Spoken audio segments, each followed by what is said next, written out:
Misalnya tadi percaya kepada Sidi Musa urusan riba. Sejauh mana saya percaya, sejauh sebanyak itulah saya serahkan. Kira-kira begitu.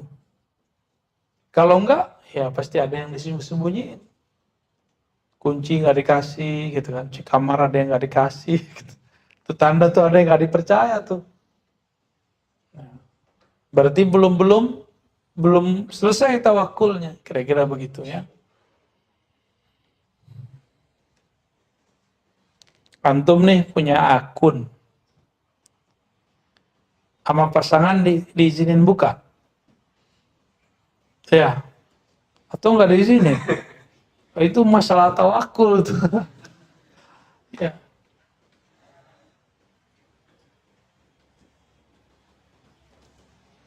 Karena kita nggak menyerahkan kepadanya, jadi kita nanti tanya nanti, makanya dihisap kan, kamu apa sih isinya gitu. Tapi kalau kita percaya, dibiarin dia buka aja, baca aja, dihisap nggak sama dia, ditanya-tanya nggak sama dia, ya enggak, kira-kira begitu. Ini sama pasangannya begitu, apalagi sama Sang Maha Kekasih Allah Subhanahu wa Ta'ala. Dapat clue-nya, analog lebay. Fa kullu man kana atamma ma'rifatin, atau atamma ma'rifatan boleh, kana atamma tawakkulan. Siapa saja yang sempurna ma'rifatnya, atau setiap kali sempurna ma'rifat seseorang, sempurna juga tawakkul. Berarti sempurna ini ada tingkat-tingkatnya ya. Sempurna versi seseorang itu penuh. Mungkin gelasnya cuma segini, ada yang gelasnya 2 kali, ada yang gelasnya 1 drum, ada gelasnya sesungai, ada gelasnya sesumur. Tergantung pengenalan dia kepada Allah Subhanahu wa Ta'ala. Wa man kamula tawakkuluhu ghaba fi ru'yatil wakil an ru'yati tawakkuli. Siapa yang sempurna penyerahannya, tawakkulnya, ghaba fi ru'yatil wakil, maka dia akan lenyap, karam, fana. Fi ru'yatil wakil, asik memandang orang yang dia percaya, zat yang dia percaya, tidak sempat melihat cara dia bertawakal, cara dia untuk percaya. Nih, contoh lain nih. Rokiin belum paham, Rokiin. Kita punya pasangan, dapat gaji, dapat penghasilan, kita serahin semua sama dia, kita nggak hitung-hitung. Serahin semua sama dia. Gak paham kan, Rokiin? Ya, sataf.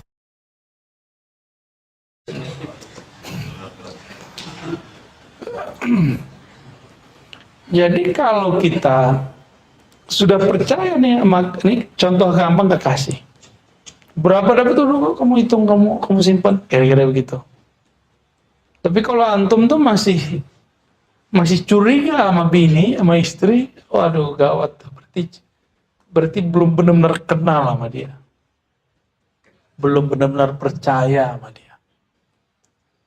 Khawatir nanti kalau kita bagi-bagi sama ibu, sama ayah, dilarang sama dia. Oh, berarti belum benar didik istri itu. Istrinya juga belum benar. Masa suaminya kirim untuk keluarganya dilarang? Malah seharusnya dia nyuruh, berterima kasih. Bang, kirim dong untuk keluarga. Ya, tanda terima kasih. Udah gedein lakinya dari kecil sampai gede kan?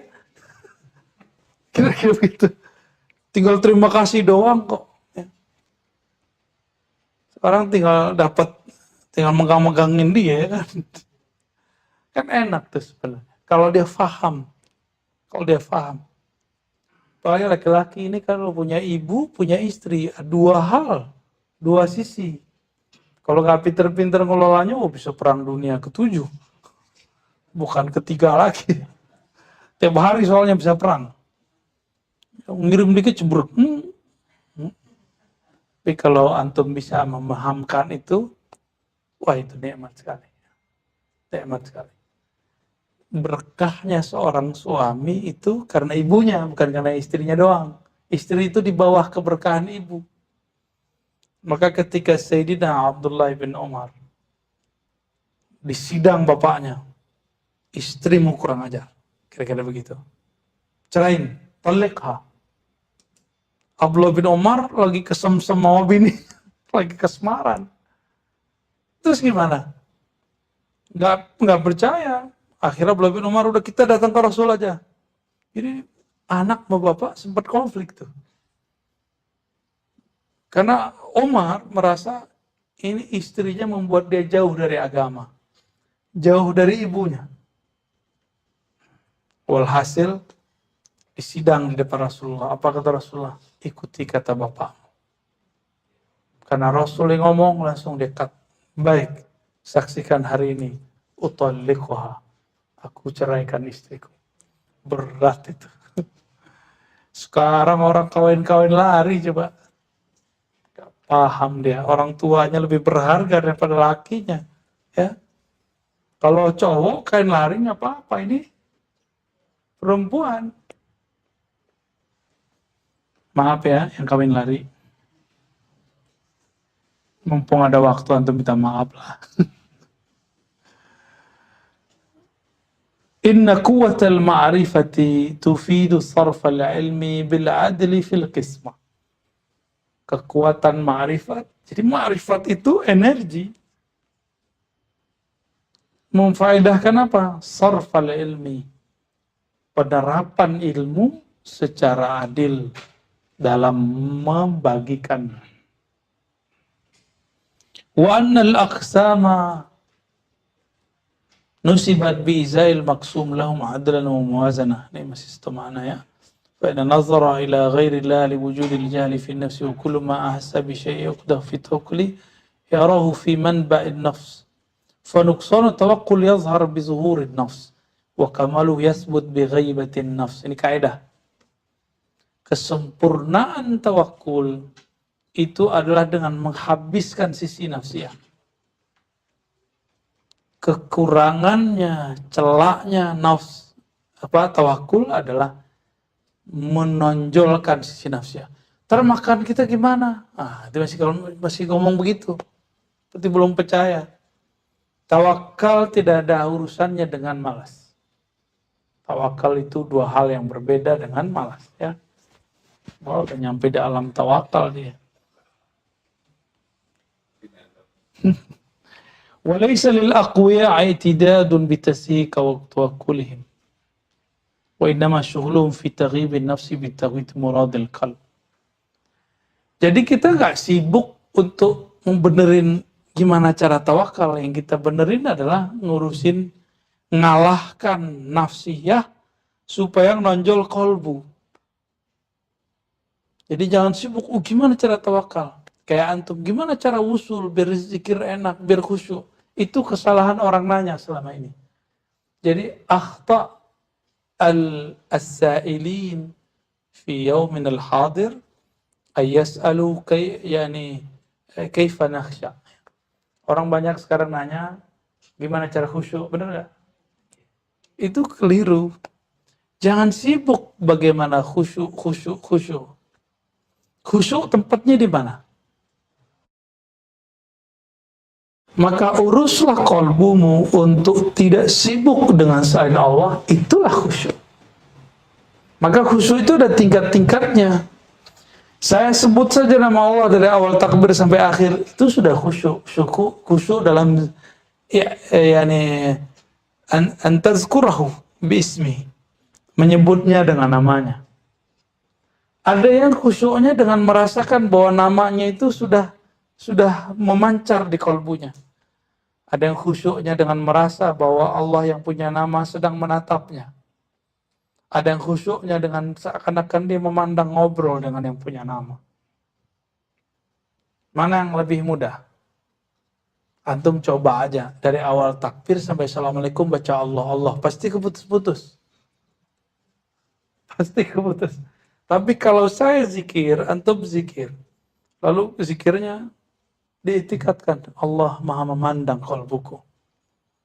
Kalau kita merasa dipandang oleh seorang guru yang kita hormati, gerak kita jadi gimana?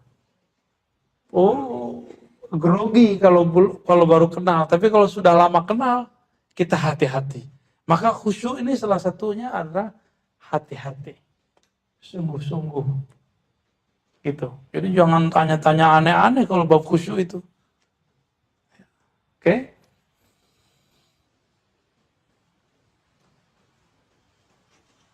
وإذا غابت النفس إن حسمت مادة الجهل فصح التوكل والعبد غير ناظر إليه. Jadi orang tawakal tuh nggak merasa dirinya tawakal. Orang suluk tidak merasa dirinya suluk. Orang tarekat tidak merasa dirinya bertarekat. Orang suci tidak merasa suci.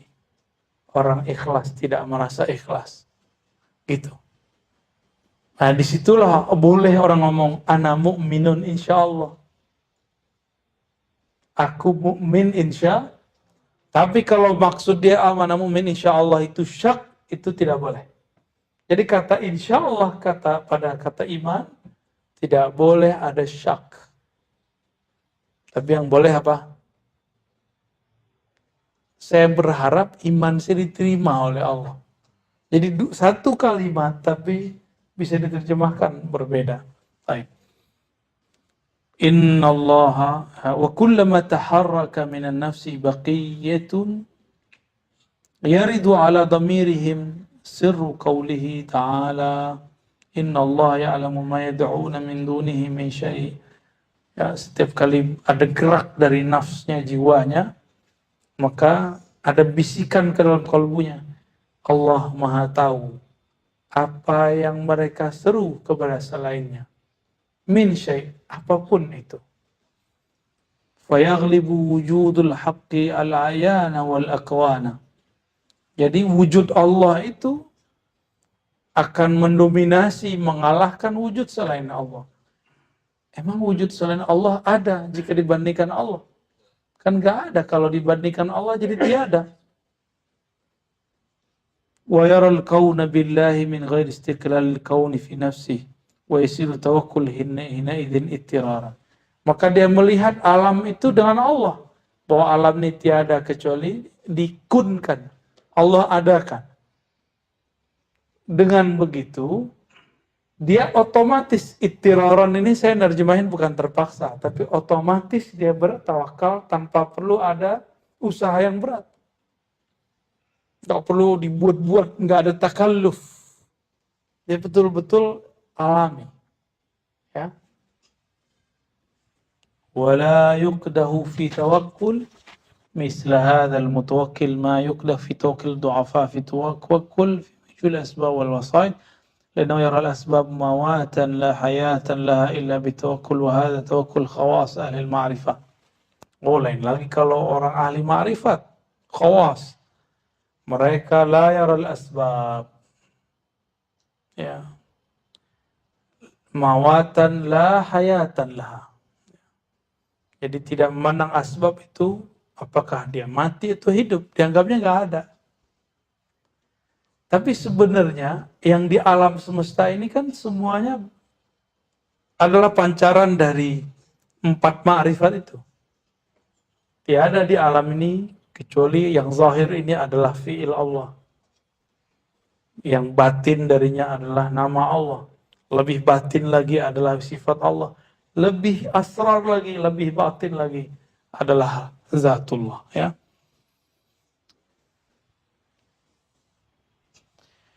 Ini beliau ngasih ngasih teori.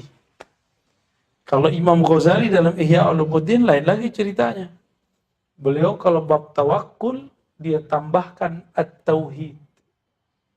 Nah, di jilid keempat dari Ihya Ulumuddin kan Sidi Musa kan sudah dapat mengajarkan Ihya Ulumuddin di pengajian Al-Badar.